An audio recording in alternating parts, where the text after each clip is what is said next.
আসসালামু আলাইকুম। আমি ডাক্তার মাশফিক আহমেদ ভূঁইয়া, সহকারী অধ্যাপক, surgical gastroenterology, Dhaka medical college হাসপাতালে আমি কর্মরত আছি।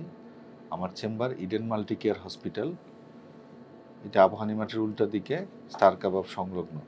আমাদের এক পেশেন্ট আজকে আসে, তার বয়স 40-এর বেশি, একজন পুরুষ পেশেন্ট। সে আসে একটা পরীক্ষার রিপোর্ট নিয়ে। রিপোর্টটা হচ্ছে পিত্তথলিতে তার পাথর। কিন্তু আশ্চর্যের বিষয় হচ্ছে পেশেন্ট আমাদেরকে বলে, স্যার আমার কখনোই কোনো ব্যথা হয় না, কিন্তু তার পিত্তথলিতে পুরা পাথর ভরা। আমরা যখন রোগীর ইতিহাস নিলাম, দেখলাম যে তার আসলে ডায়াবেটিস আছে এবং সে প্রেশারের জন্য ওষুধ খায়। এবং তখনই আমাদের সন্দেহ হয় যে ডায়াবেটিস রোগীদের একটা বিশেষ সমস্যা হচ্ছে, তাদের সাধারণত অন্যান্য রোগীদের ক্ষেত্রে যেরকম পিত্তথলির পাথরে ব্যথা হয়, ডায়াবেটিসের রোগীদের ক্ষেত্রে সাধারণত এই ধরনের কোনো ব্যথাই থাকে না।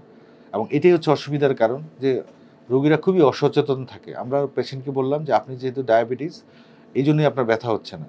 এবং রোগী অপারেশন করে, আজকেই অপারেশন আমরা করি, অপারেশন করে দেখি যে পিত্তথলির পাথর অনেক বেশি ইনফেক্টেড এটা, এবং পচে গেছে অনেকটা অংশে, এবং ভিতরে অনেকগুলা পাথর। এইটা সাধারণত এই ধরনের কেসে সাধারণ রোগীদের ক্ষেত্রে প্রচণ্ড ব্যথা হয়, কিন্তু উনি যেহেতু ডায়াবেটিক পেশেন্ট, ওনার ক্ষেত্রে কোনো ধরনের ব্যথা এবং সিমটমই ছিল না। এটা অনেকটা নীরব ঘাতক পেটের ভিতরে বসেছিল। সো ডায়াবেটিক পেশেন্টদের ক্ষেত্রে আমরা সবসময় বলি, আপনার যদি কোনো ধরনের পিত্তথলির পাথর এই ধরনের কোনো ক্ষেত্রে যদি আল্ট্রাসোনোগ্রামে ধরা পড়ে, আপনি অবশ্যই সার্জনের শরণাপন্ন হবেন এবং এটার অপারেশন করে ফেলবেন।